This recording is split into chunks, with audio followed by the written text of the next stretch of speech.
Hey gang, welcome to the Gill Athletics Connections podcast, the show that brings you the men and women of track and field and explores their unique stories.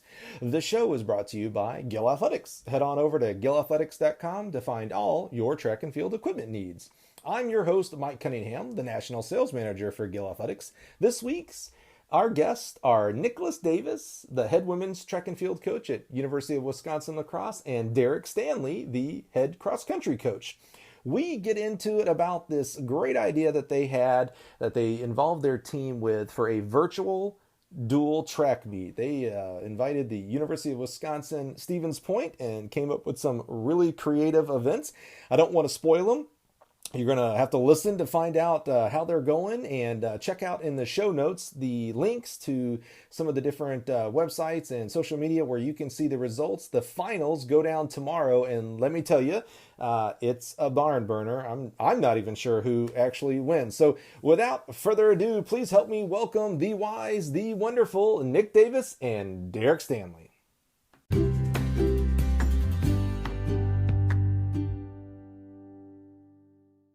Athletics Connections podcast. I've got a real interesting one here today. I've got two coaches from the University of Wisconsin Lacrosse. They, just like everybody else out there, they have no track and field season this year in 2020, unfortunately. But instead of just twiddling their thumbs in their basements of their houses, they've created a virtual dual track meet with, I believe it's Wisconsin Stevens Point. Is that correct? Correct. Yep. So I've got Nick Davis and Derek Stanley with us today to explore this topic of how they came up with this crazy idea, how it's going, and maybe if you're out there listening right now, maybe this is something you could do or some variation of it. So I'm going to let you guys pick who goes first, and let's talk about how did this idea of a virtual dual track meet start?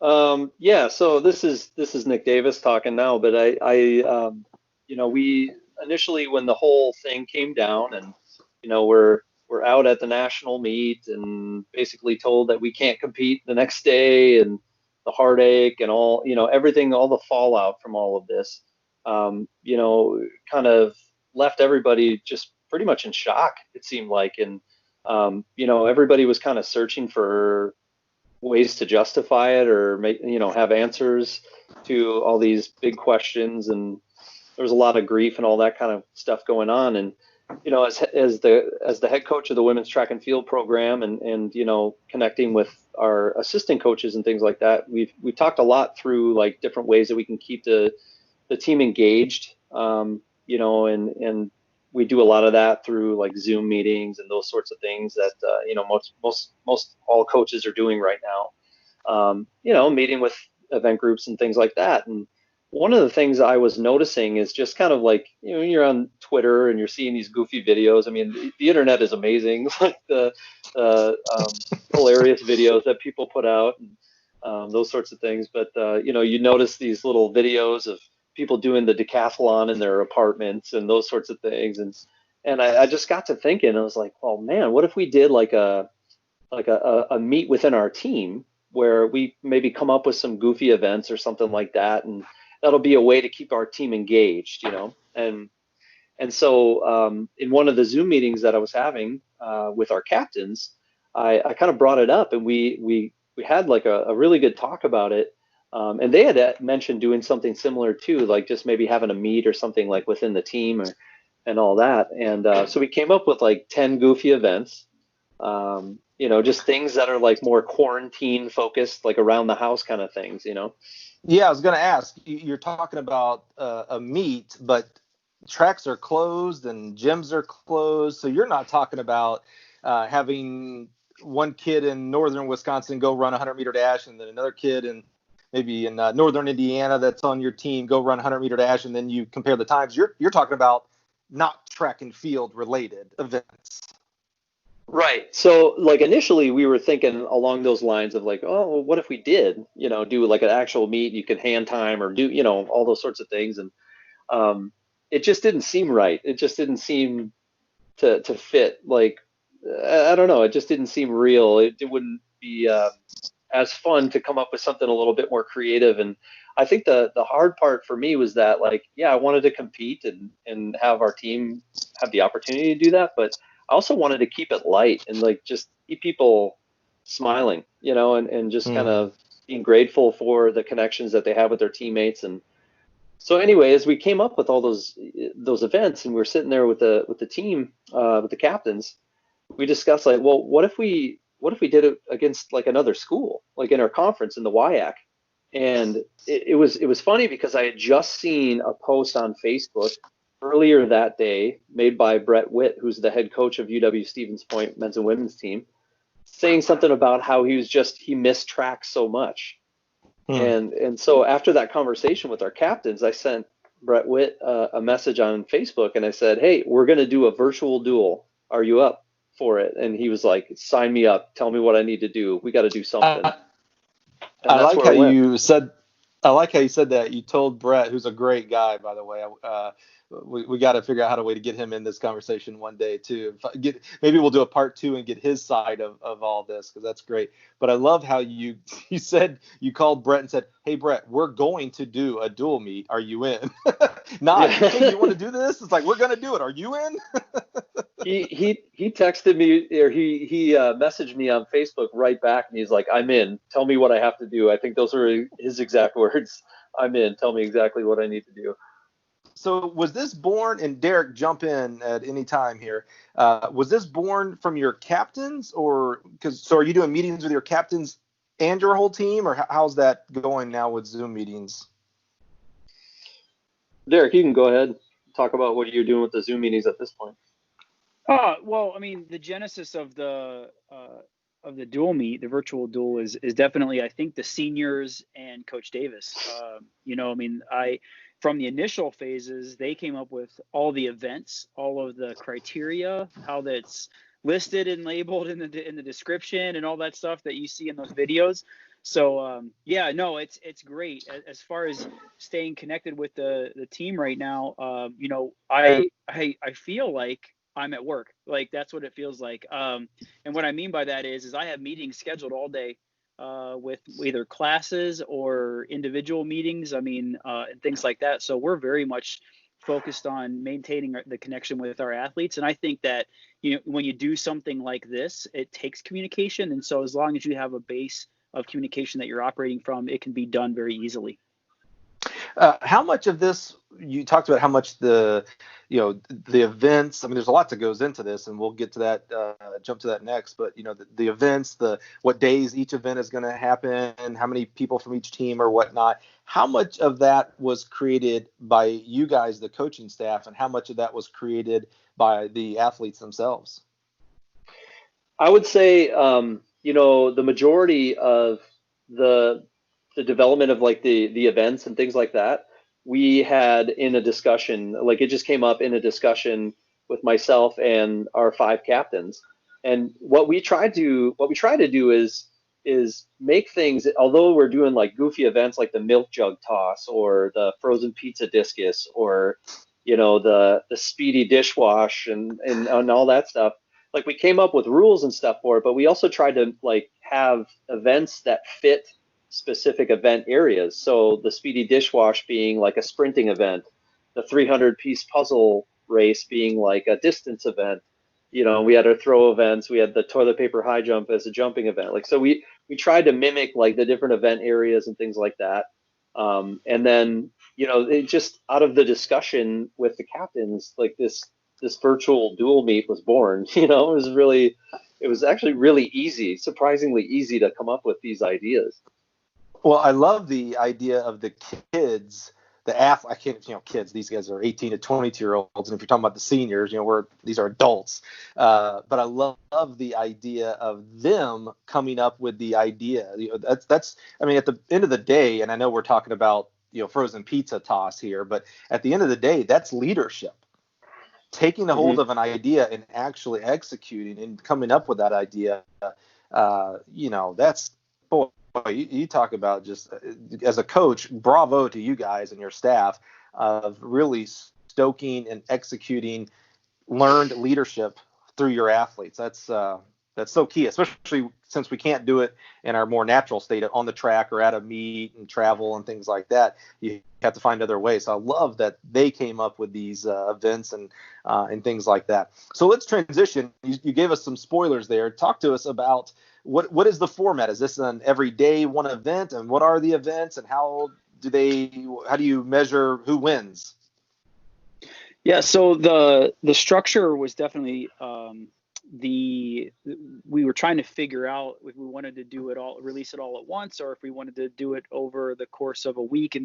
And so based off of the amount of editing that takes place each day or night, we decided that 2 events a day would spread it out over the course of a work week. And so that would keep people engaged and spread it out enough to where, it could fill a decent amount of time in these difficult times.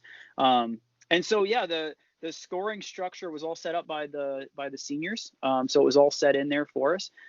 So it's 1 point per event. And then the relay at the end is worth 3 points. So really, it keeps things pretty tight, just as a regular dual meet and in theory, and you would have in track and field. The scoring around the dual meet and track and field is specifically set up to keep the competition close unless one team is very dominant over another one. And so it very much does that and fulfills that role as far as dual meet scoring goes. So you mentioned this is over 5 days?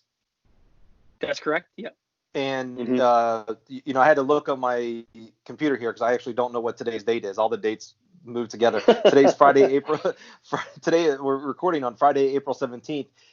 Where are you at in the dual meet? What is tomorrow the last day?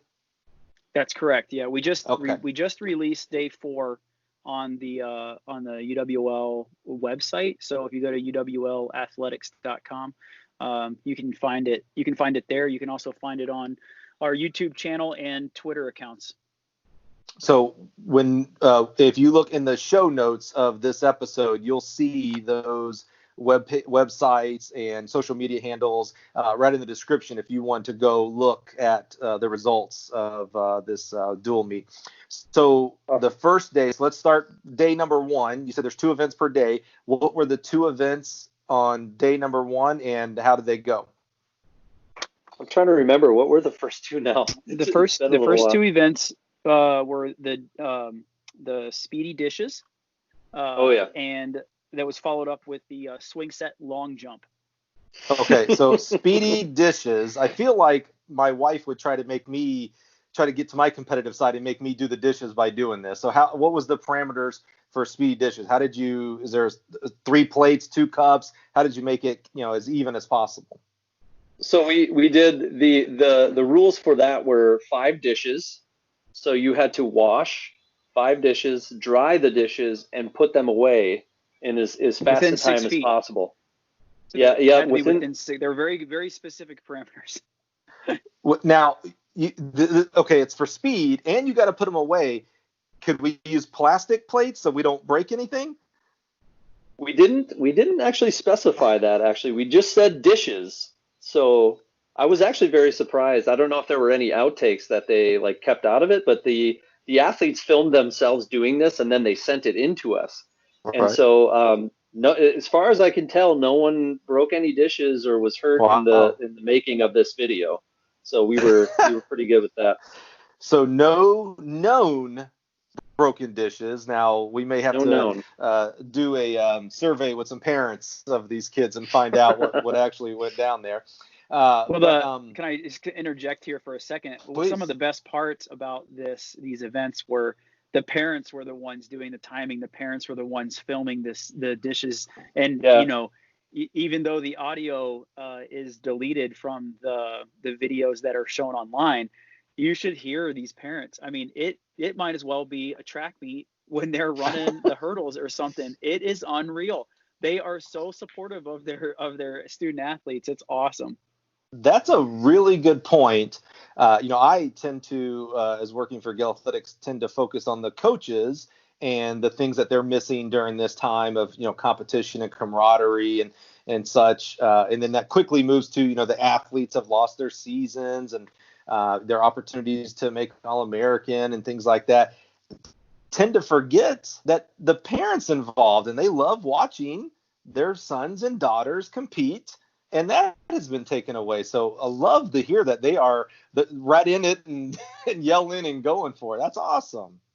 I mean, that you see like in a variety of the different videos, they're like pulling tape and measuring the throws. They're like, it's hilarious. They're holding their cell phones up to the video so that you can see the stopwatch on their cell phone.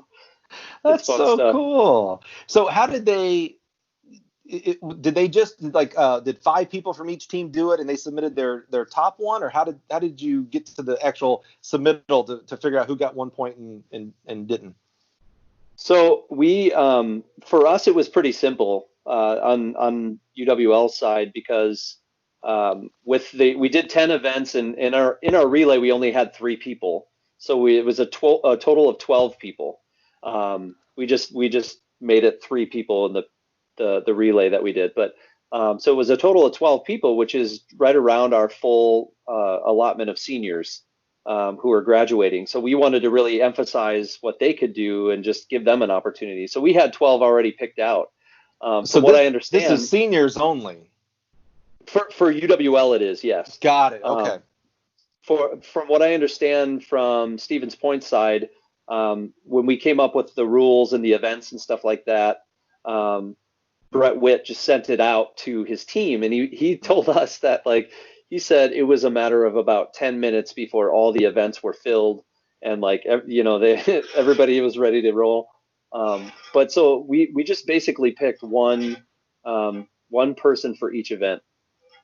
So let's hear the results. For those who haven't seen it yet, you need to go watch this. I'm going to watch this as soon as we get done. But who won, lacrosse or Stevens Point? Who won the dishwashing event? So the dishwashing. Go ahead. The dishwashing event was actually executed quite well by Isabel Kick, a senior from UW Lacrosse. She showed a lot of speed.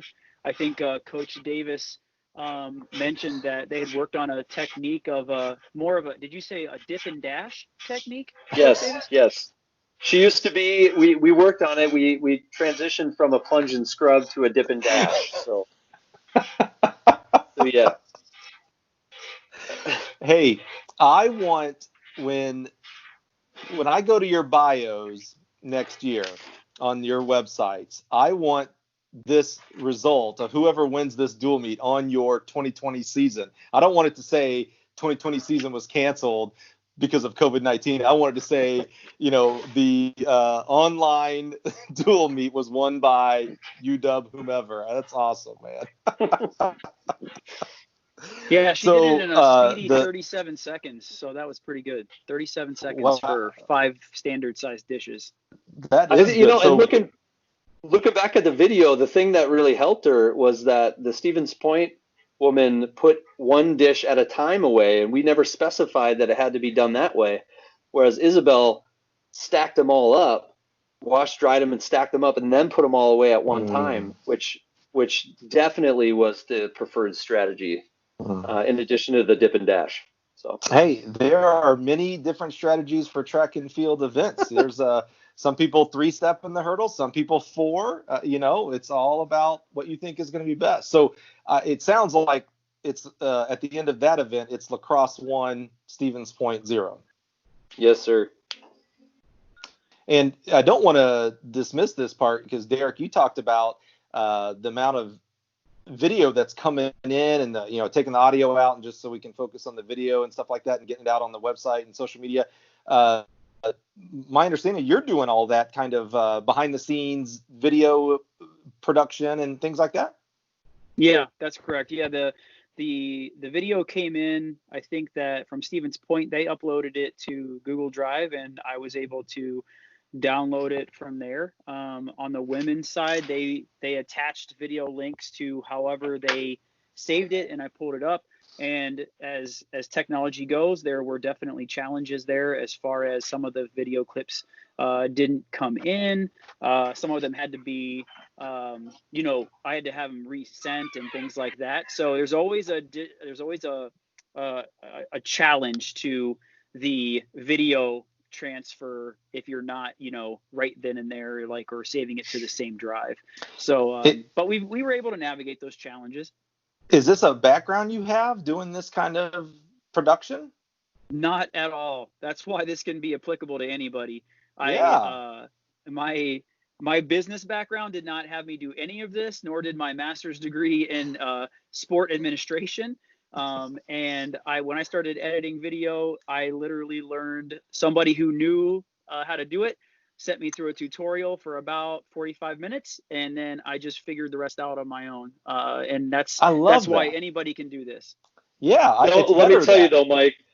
Like, don't let him fool you though, man. This guy is like, he's amazing at it. Every year, the men's and women's cross country team comes up with a theme for the year, or he does. He comes up with a theme and then creates a conference and a nationals hype video every single year around that theme. And this year he did it for the women's track and field team. I asked him to, and he was happy to oblige, and it was incredible. Just like, it gets better and better. And I think that, like, knowing him, he's kind of a perfectionist. So it's like, I feel bad asking, because I know he's going to put a lot of time into it. But it definitely breathed life into this whole virtual duel, because it would just be a bunch of silly videos otherwise. But now it's like, well, he's creating like some excitement. I love that you don't have a background in that, Derek, that this can be done by anybody who's willing to watch a tutorial and probably have some patience and just keep at it. Yep. Yeah. It's you can basically, I'm still learning how to do things, like, I was trying to figure out the other day how to put subtitles in, and I just went onto YouTube and said, subtitles in iMovie, and there you go. I mean, it's pretty, they show you exactly how you do it. And if you are familiar with it, I mean, when you're first learning it, it's difficult. It's very, very time consuming. But, I'm putting these 5-minute, it used to take me, I don't know, just to give people perspective. If you're learning it for the first time, usually they say it for every 1 minute of video, you're putting in 10 hours of editing, because you're just learning how to do everything. But now I'm doing 5-minute videos in an hour and a half, 2 hours, as long as the platform is set up for me, which every day gets a little bit easier for me in this scenario. Wow. Yeah. I mean, I realize you don't have track practice and track meets, but good Lord, that's a lot of time. Yeah, I mean, you got to have good assistant coaches, that are able to cover for you. So, okay, let's get back to it. So it's 1-0. The second event on day one, did I hear something about high jumping? Yeah, that comes a little bit later. The second event would have been the swing set long jump. Swing set long That's jump. it. Yes. Swing set long jump. Now this seems dangerous. So how did we do this? Well, one of our rules was to land buoyantly, so as to not injure oneself. Yeah, I would hate to see that headline. I was gonna say, I'd hate to see that in the headline. UW lacrosse athlete loses season because of swing set long jump. So you had to land buoyantly, which I'm imagining is on 2 feet essentially. Correct. Yes. Yep. And I think the other rule was to swing as high as one deems necessary. And so, that's based on how comfortable you are with it. You can swing as high or as low as you want, but the objective is to leave the swing and jump as far as possible out while landing buoyantly. So this one seems like kind of 2 criteria. One is whoever was chosen by each team had to have a swing set. There's one requirement. And 2, seems like you had to have some bravery, some guts here. So how did this event go for lacrosse in Stevens Point? Yeah, the results came out that it was very, very tight. If I remember the measurements correctly, the UW Stevens Point woman jumped 4.02 meters, and the UWL athlete cleared 4.09 meters. So UWL won the second event of the day and took the 2-0 lead into day 2. Now, did you guys do, like, during indoor season, do you do an actual dual meet at all? We actually don't have a dual meet on our schedule. Okay. So this is a little different thing than our teams are used to. But yeah, I was wondering if there was actually, a track and field dual meet that you guys might have done, and who won that. Okay. So man, in a dual meet, 2-0, that's a pretty big score. So we go into day 2. What's our first event of day 2? The first event of day 2 was the card stack. So we were to use one deck of standard playing cards and try to get a stack as high as possible. And then that was followed by the Milk-Jug weight throw. So basically just a jug of milk it's a milk jug full of water, but thrown out for distance as well. So card stacking, is this like building a house of cards, and how high can you get it? Is that what that is? Yes. Yep. All right. So yeah, they could use whatever strategy they wanted as long as it was as high as possible, and I guess the structure was sound enough to hold up, for a picture. And I'm assuming no glue or Play-Doh or anything like that was allowed. None of those things were allowed. No. You see how my mind works if I were on this challenge. I'm like, yeah. Okay, so what were the results of the card stack? So the card stacking was another close, relatively close event. The UW Stevens Point young woman did 0.42 meters, which is 1 foot 4.5 inches. And the UWL woman went 0.58 meters, which was 1 foot 10 3/4 of an inch. And if you look at the video, I'll tell you, it's pretty amazing. Both are very, very well done. And how they get that to happen, I don't even know. And Mike, the 0.58 meters is a new school record. It shatters our old mark by 0.15 centimeters. I'm sure she'll want the plaque at school when she gets back. So it's 3-0 here. Was there any concern that the other side was, because we're talking about an internet challenge here, so we could quit fairly easy, unlike a track meet, dual meet. Was there any concern of just stopping this from their side, from their point of view? No, I think the beauty of how we did it and how we structured it was that we had all the events completed beforehand. So what we did was, it's not dated. We released them day to day, but all the women had done these events and videotaped themselves, and then we got all the information to Derek, and now Derek is just, editing those and releasing them each day. Because rather than having 10 events in this really, really long video that people are going to lose interest in, you actually create some like excitement and some energy and foreshadowing almost to a certain degree. But it's it really didn't there didn't seem to be any issues with those sorts of things. That makes complete sense, absolutely. And now knowing that, I want to make sure no spoilers. We have tomorrow to actually go and watch the final event, so do not tell us. And maybe actually at this point we stop talking about the scores in the specific results. I don't want anybody to know. You're going to have to go watch the relay to find out who won the dual meet. Well, we can bring you up through day 4. We got one last day, and even Derek hasn't told me who wins, so I don't know at this point. It's going to be a surprise to me as well. I tell you, Derek, if this coaching thing doesn't work out, you've got some talents here to roll into some other careers, man. Like I said, we can talk through the penultimate day, but the final results will not be released. That envelope Central Time on Saturday. Good. All right. So now the second event of the second day seems real track. Like this could actually be a track event. The Milk-Jug Throw. So was it a full jug?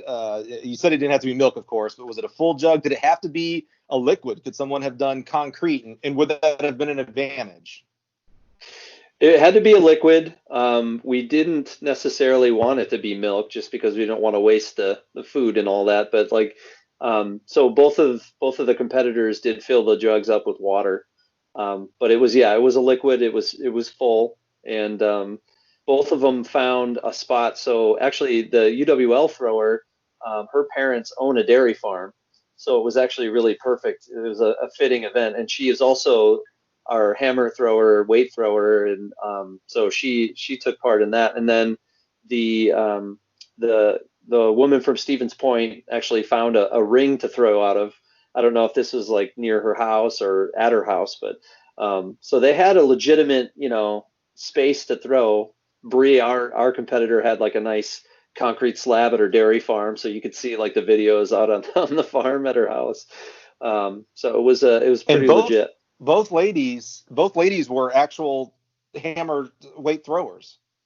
Correct. Both of them are national qualifiers, actually. Oh, so this had to be both in the weight and the hammer. This had to be pretty good competition then, as far as like the closest to a real, I'm doing air quotes there, track event. Oh yeah, that was the real deal. Part of the description of the event of the requirements were that you had to do a 3-turn. So if you didn't have somebody who was adept to throwing the weight or the hammer throw, they were going to be in trouble. And NCAA rules, I believe this might be in the rule book as well, but it was listed that you must throw over the shoulder. So it definitely had some technique to it. Yeah, no overhead back and stuff like that. It really was mimicking the indoor weight throw. Yes, sir. All right, Mr. MC Derek, how did those results come down? So the Milk-Jug weight throw was a very interesting event because as the UWL had a 3-0 lead, like the only event worth 3 points is the relay at the end. So, like if you can hold a 3-point lead, you're at least tied for the win. However, UW Stevens Point did get one of the points back on that one. So the UWL thrower did throw a toss of 12.75 meters, 41 feet 10 inches, and the UW Stevens Point thrower threw 13.34 meters, or 47 feet and 1/2 inch.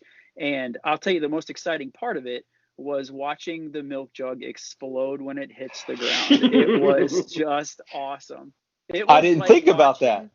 I mean, it's I don't know. There's special moments in track and field. One of the special moments in track and field for me is when you get to see a hammer throw. I mean, I'm talking about the real hammer, right? This ball at the end of a 3-foot wire, and just when the ground is nice and wet from the spring, and it's kind of soft and muddy, and you see an explosion when that thing hits the ground. That's one of the special moments of track and field for me, and that is what I experienced when I watched the Milk-Jug weight throw. Man, I'm going to petition. I've got an inside to the NCAA, right? I'm going to petition that we get rid of the indoor weight throw and we go to the indoor Milk-Jug throw just for that right there. We can put food coloring in the water so we get different colors. I like it. Yeah, I'm sure there are some people out there who want glitter. Oh, see, that's why a group of people is smarter than any one. We add on things like glitter now. Very good. This is a solution. This is a solution to the coaches that want cornmeal at the national meet because they want those marks to be measured accurately. We can just do food coloring, milk jug weight toss, and here you go, man. If there's a mark that gets shown on the ground more than that, that's a solution. Let me tell you what, Nick, I don't know, you know this because you are on the same staff with Derek. The next voiceover thing, next hosting event that I need, I'm calling Derek up, man. You are really good at describing, giving the emotion of it. I love it. Yeah, he also likes. If I can be, I'm very entertaining. He also likes to make up words from time to time. So just don't be surprised if that happens during this. That's a skill. I Okay. believe their words of the English language. 3-1. We're going to day 3. What's our first event of day 3?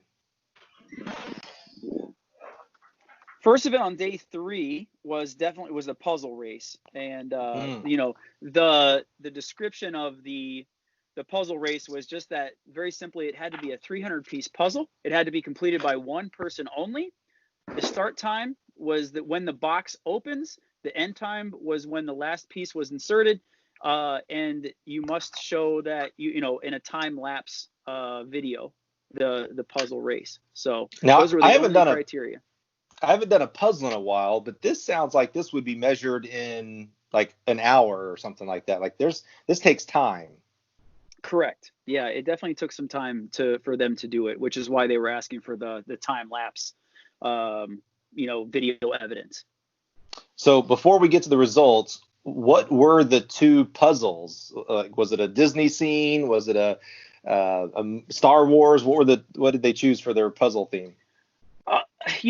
What I saw from the video was that the Stevens Point woman did a puzzle of like some artwork. I guess I'm trying to pull it out. It seemed difficult. It seemed very difficult.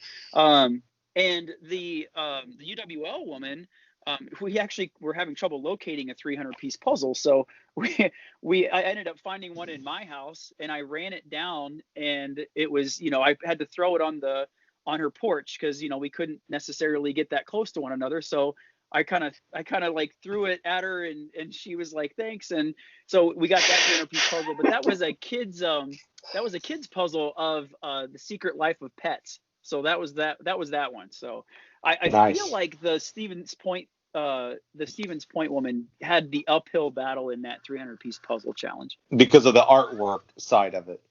It just didn't look like it was easy. Let's put it that way. Mm-hmm. All right, so give us the results. All right. Well, the 300-piece puzzle was measured in hours. I believe the first competitor was the UW Stevens Point woman, who completed that in 2 hours, 8 minutes, 25.4 seconds.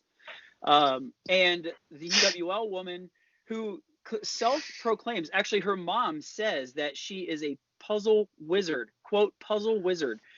She did it in 1 hour, 32 minutes, 45.2 seconds for the win. So that put UWL up 4-2 or 3-2. So I've got to ask maybe the obvious question to make sure I heard this right. UWL, so your athlete, is the self-proclaimed puzzle master. That's her mom's. Right? Her mom's designation.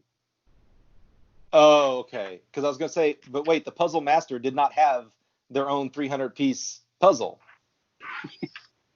She was not at home. Ironic. She was not at home. Yeah. Okay. Maybe she only does 1,000 and above or something. I don't know. Yeah. Yeah. With her pinky lifted. So UW. Yeah, exactly. Yeah. Have you seen some of those? There's some crazy puzzles like the blackout puzzle. It's 1,000 pieces or whatever, and it's all black. So there's no image to figure out how to put it together. It's those are the puzzle masters in my mind. Yeah. Not for sure. Not my cup of tea. So lacrosse won that one. So are we at 4-1? 3-1. 2. 3-1. 4-1. Sorry, 4-1. Now, I went to high school and college in Alabama, but I do have my addition by ones down. So 4-1. It's 4-1 at this current point in the conversation. Yes. Day 3, event 2. What's our event? Day 3, event. Or wait, no. Are we on day 3? Yeah. So frozen day pizza. 3, event 2. Frozen pizza discus. So the we had UWL had one of our senior sprinters who actually did a little discus throwing in high school, from what I understand. She competed against one of Stevens Point's younger throwers on their team, and I don't remember the distances but we definitely did not win that event. So that put it up to 4-2 in that, and it was not close, Mike. It was not close, but Not it was still close. well. But she had a little bit of an unorthodox throwing style. Didn't throw as a discus, but had her hand on the top as the rules stated. Just threw it a little bit differently than I guess what we might expect, but it was a valiant effort, but fell short. And how did you equalize this? Was it did they both have to be 12-inch pizzas? Did they both have to be single topping, veggie only, meat lovers? How did you equalize this? We stated a standard frozen pizza size. So not any specific pizza with any specific toppings, although it would make sense to do a cheese because it's probably more aerodynamic. But and a little lighter, but yeah, no deep dish, no natural rising. We didn't say the specifics, but I'm willing to bet that they went for the light and aerodynamic one, which is probably just a straight cheese. So where are we at? 4-2. We're going into Correct. day 4. So day 4 is published today. What is event number 1 on day 4? The first event on day 4 is the hurdle race. And there were when you set out descriptions of a hurdle race, it has to get pretty specific because, I mean, let's be honest, you can get hurt. You can get hurt doing hurdles. Like those things are just out there to hurt you anyway. So the description was very simply that you had to pick a hurdle. It doesn't matter what it is. It could be a laundry basket, cereal box, sticks, whatever you want to make a hurdle out of. It must be 20 inches tall. There must be 3 hurdles, and then they must be 20 feet apart from each hurdle. And then the starting line is 20 feet before the first hurdle, and the finish line is 20 feet after the last hurdle, and it must be recorded. Those were the only criteria. Our thinking behind that was that it's, you don't know what spaces people can get to, if there's a track or those sorts of things. And, we again kind of made it more of that quarantine feel. So you can use stuff around the house or things like that. But we're hopeful that at least you'd have about 80 feet in your yard or at least on the front sidewalk or something like that you could use. But yeah, that's how we went about it. So my backyard slopes downwards. Would I have been legal? Was there any stipulation that it has to be on the flat? We did not make a stipulation on that. I think that was maybe an assumption that we made. However, I love the way your mind works, and I think that you, Mike, want to do this dual meet with somebody. I'm thinking I'm getting myself disinvited to any dual meet. You're finding all the loopholes. Oh yeah. All right. So the hurdles were this morning. So who won the hurdles? So the results of the hurdle race. The first competitor on the track was the UWL hurdler, and she completed the hurdle race in 4.67 seconds. A note: I did have to adjust her time based off of what the video stated because my watch was picking up something different than what Dad was getting, and I think that's pretty typical in track and field when you got a parent with a quick hand. So I think that he was claiming at least 0.2 of a second faster, and I wasn't getting it. I timed it multiple times, and I came up with 4.67 seconds. So that's what she was awarded with. It speaks to the integrity of this process here, Mike. Agreed. We put everything through the ringer and make sure that we're being as objective as possible. I mean, you certainly can't be accused of home team advantage here. You retimed it and you went with the slower mark there. So, boy, I tell you what, if anybody gets anything of this, I'll tell you what, the integrity of the UW lacrosse coaching staff is unreproachable here. That's awesome. So she gets, would you say 4.6, I believe? What did Stevens Point? Yeah, 4.67. Stevens Point came through. They used a real special woman. Actually, she's a cancer survivor. And she also was transitioned into a steeplechaser. So she had some hurdling skill. But if you think about it, steeplechase against a 100-meter hurdler probably isn't going to fare as well. And she didn't. She was 1 second, actually 1 exact second behind.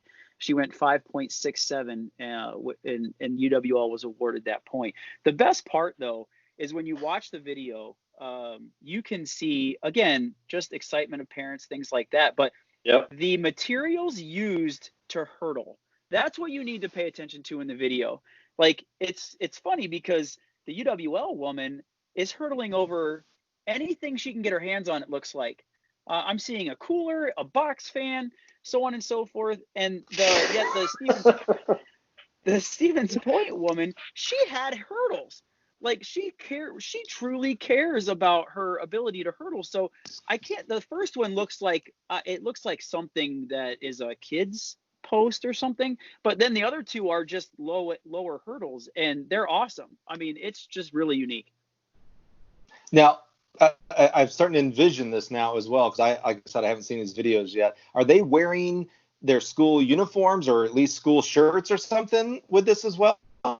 Yeah. For the most part, they are wearing some affiliated, attire. Yeah. But my favorite, Derek, I don't know. Every time I watch it, I laugh now. But like, my favorite is when our athlete is doing the speedy dishwash.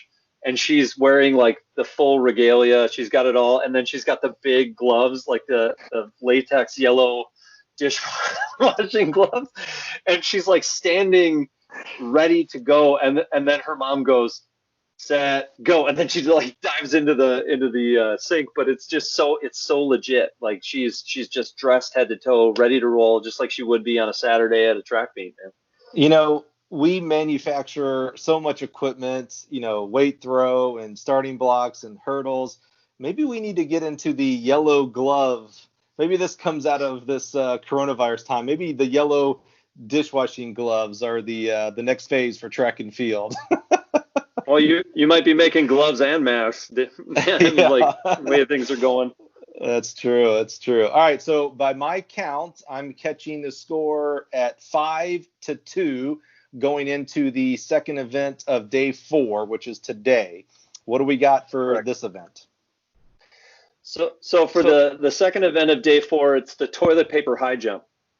So the rule is to stack as many rolls of toilet paper and have a crossbar on top of those rolls of toilet paper and be able to successfully jump over those rolls and the bar, whatever that bar may be, like a meter stick or whatever it might be. So were there any hoarders involved in this one, with all the toilet paper being gone from all the grocery stores? I can neither confirm nor deny that. Yeah. I would say it was interesting. My first thought in all of this wasn't how high the toilet paper was stacked. It's, man, they must have got to the store early. Like, that's what was going through my head, because, I mean, to find toilet paper these days, it's difficult. So, well, what I started thinking about, you said that you guys have actually already done these videos. So this was done, whether it was last week, 2 weeks ago. Maybe you guys caused the toilet paper hoarding. All your athletes started going out to prepare, and everybody saw that, and it just became this chain of events. As I said, I can neither confirm nor deny that. NCAA compliance will be listening, so that's a good number to go with right there. All right, so what were the results on this one? I have all these visions in my head of people getting hurt on this one for some reason. How high did we jump, and were there any injuries? There were no injuries that I know of, although I think there were definitely some. The Stevens Point girl went down a couple times trying to successfully navigate it. Well, That she might had show up. soft landing, so that's good. Yeah, it was in the house. I think it was the hardwood floor, but she almost fell on the dog at one point. So I think you might see that show up in a blooper thing at the end of the videos. So it's just something that could happen. But the results were that we had a combined events athlete who was who has high jump experience.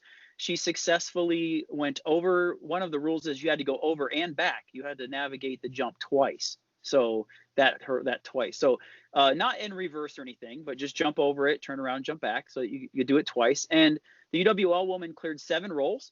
And the UW Stevens Point woman, who I believe is good at the high jump, if I'm not mistaken, she successfully navigated 10 rolls. And I think it was the technique that was being used. I believe that in my vision of track and field that, a one-step approach with a scissor kick is going to have more success than a double-footed jump on both sides. Your athlete attacked it more of like a plyometric jump, it sounds like.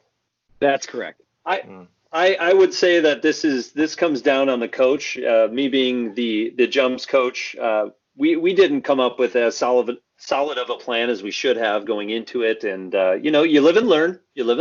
But in the future, we'll definitely be seeking a more advantageous strategy to the high jump. Well, I do know the NCAA came down yesterday or in the last 24 or 48 hours and said no virtual coaching. I'm now understanding why they had to put that in place. This makes so much sense here. So Stevens Point wins. So the score is 5-3. That's correct. Correct. And so do we have 2 events tomorrow or just the relay tomorrow? 2 events tomorrow. We have the handstand competition, which will be, that's just a length of time that you can hold a handstand. Very, very simple. But at the same time, you'd be very impressed when you watch the videos. And then the last one is the peanut butter and jelly relay. Okay. So I love tomorrow is the handstand, and now thinking about all these different events that you had, I love how there was real intentional thought on the different disciplines of track and field. So obviously the discus and the hammer thrower, the hurdlers, sprinters, things like that. The handstand I think of as a very pole vault type of exercise that they do. So that's really awesome. So the handstand is kind of self-explanatory, and we'll get to see those results tomorrow. If lacrosse wins that one, that would make it 6-3, which means the best that Stevens Point can do is a tie. But if they win that event, we're down to 5-3, 5-4, which means it's anybody's game at the relay. So tell me about this relay. Did you say a peanut butter and jelly relay? Yes. So the PB&J relay consists of 3 people, and the rules, as far as I can remember, is that the clock starts. Each person is timed separately, and you come together with a total time, elapsed time. But the individual is to spread peanut butter and jelly on 2 pieces of bread. 1 peanut butter, 1 jelly, with their non-dominant hand. So to create make it a little bit more challenging. And then once that is done, put it together. I believe they cut it. Do they cut it diagonally or straight up and down, Derek? Vertically. So we cut it vertically, and then the last part is to eat it as fast as possible. And once that person has gotten all the food out of their mouth, then the next person goes. So it's a virtual passing of the butter knife through more or less through the video, and that's how it goes.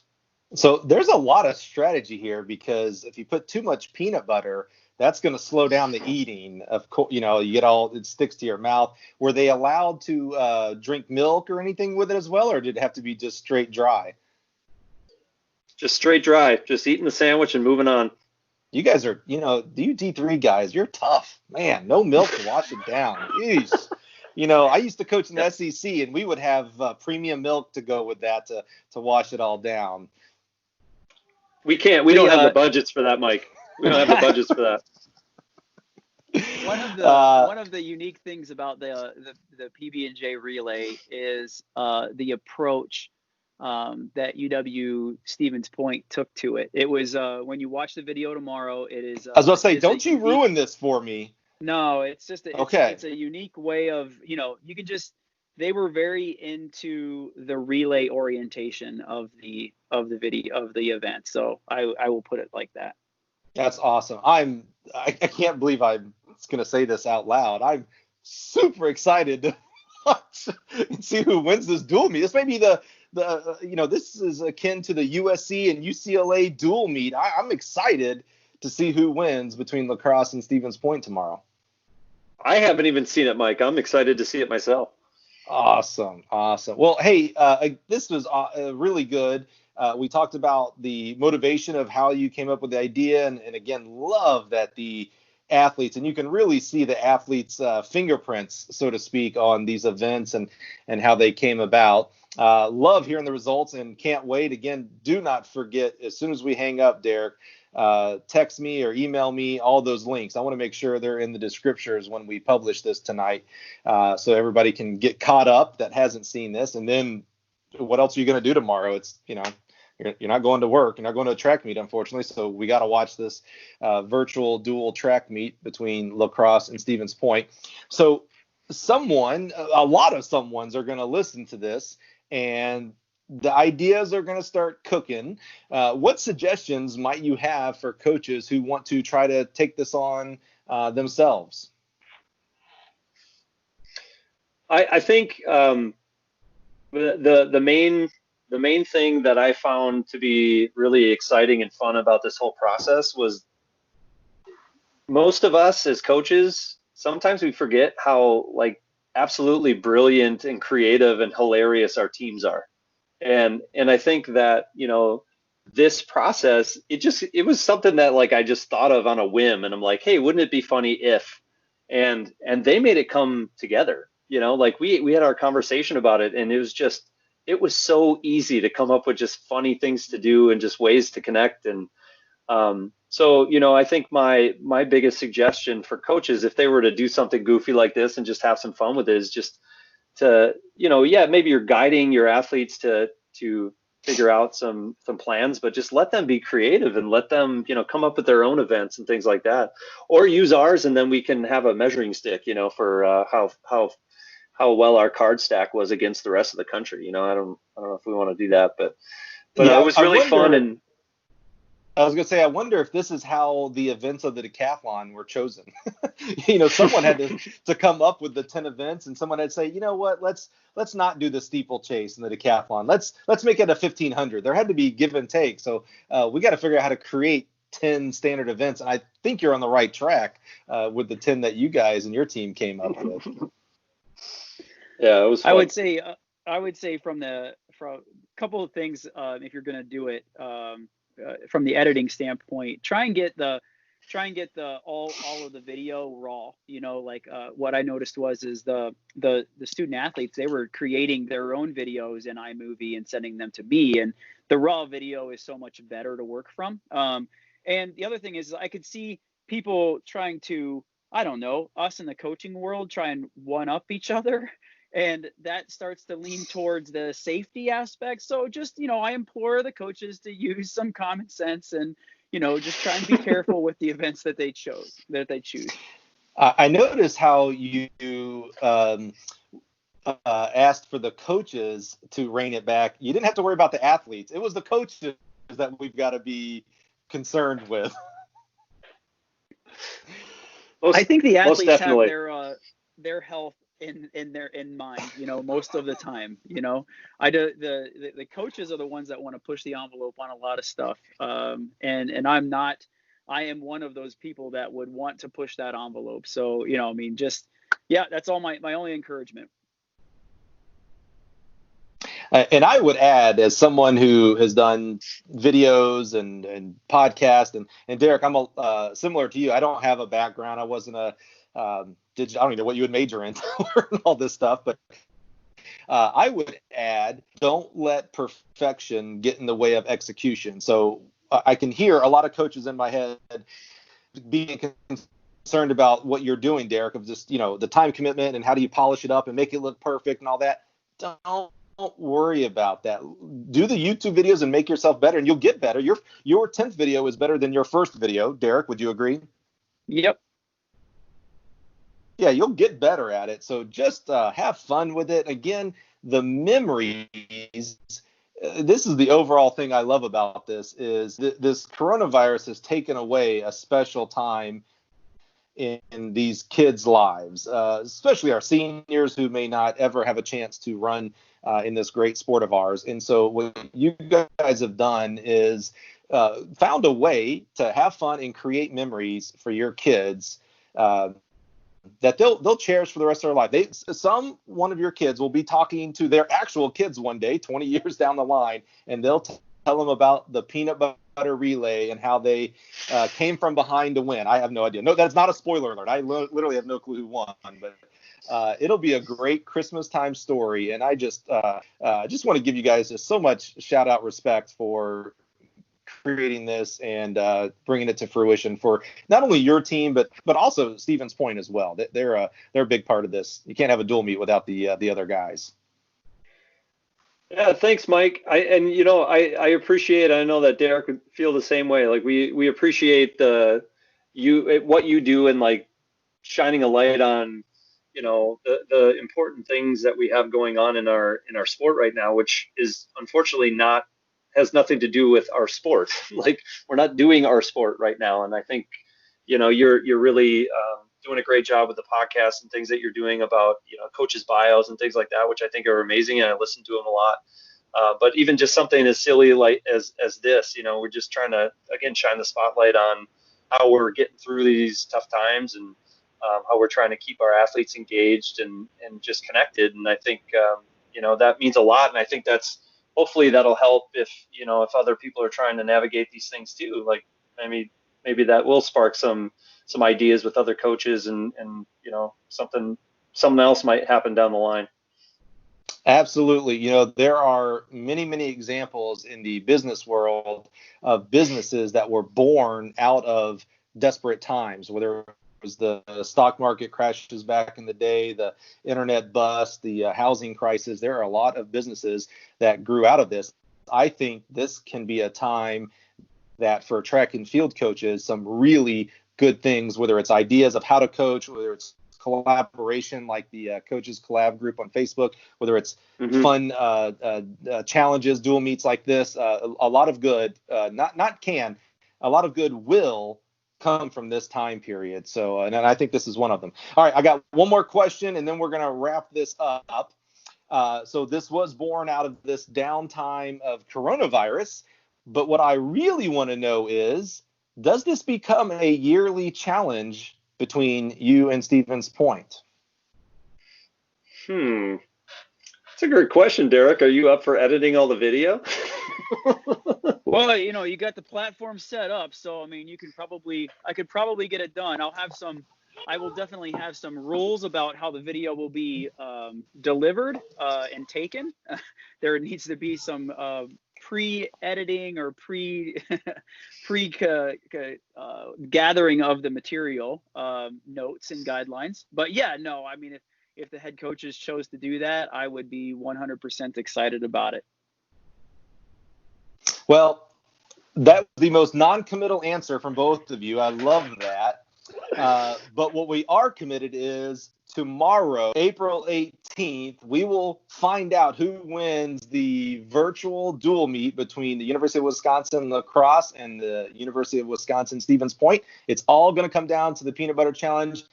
Nick and Derek, thank you so much for joining us today. This was a ton of fun. I think my wife is making peanut butter and jelly sandwiches for dinner tonight, and I'm late for dinner already. So I'll catch you guys next time. Thank you so much. Thanks, Mike. Well, guys, I hope you received as much value from Nick and Derek's interview as I did. I found it just extremely interesting, the leadership that coaching staff has taken during this unprecedented times with coronavirus. So proud to share their story of leadership and the just the memories that they're making with their kids and in a tough time. So just great job. Can't say enough things about the University of Wisconsin lacrosse staff and Stevens Point for that matter. They stepped up and took the challenge for the virtual dual track meet. Hey, if you've made it this far, thanks for joining us. Your time and attention are super valuable, and we don't take that lightly. We certainly appreciate that you decided to spend it with us today. Want to know when future episodes of the podcast are available? Well, the best way is to subscribe to the podcast in the app you are listening to right now. Stop, do what you're doing right now and go subscribe, and then you'll get a notification every time we publish another episode. In the meantime, if this episode of the Gale Athletics Connections podcast provided you with value, would you consider sharing it to your network? It's the best way to spread the message and hopefully give a value to others that you received today. Well, that's it, folks. Can't wait till next time. Please join us for another episode of the Gale Athletics Connections podcast.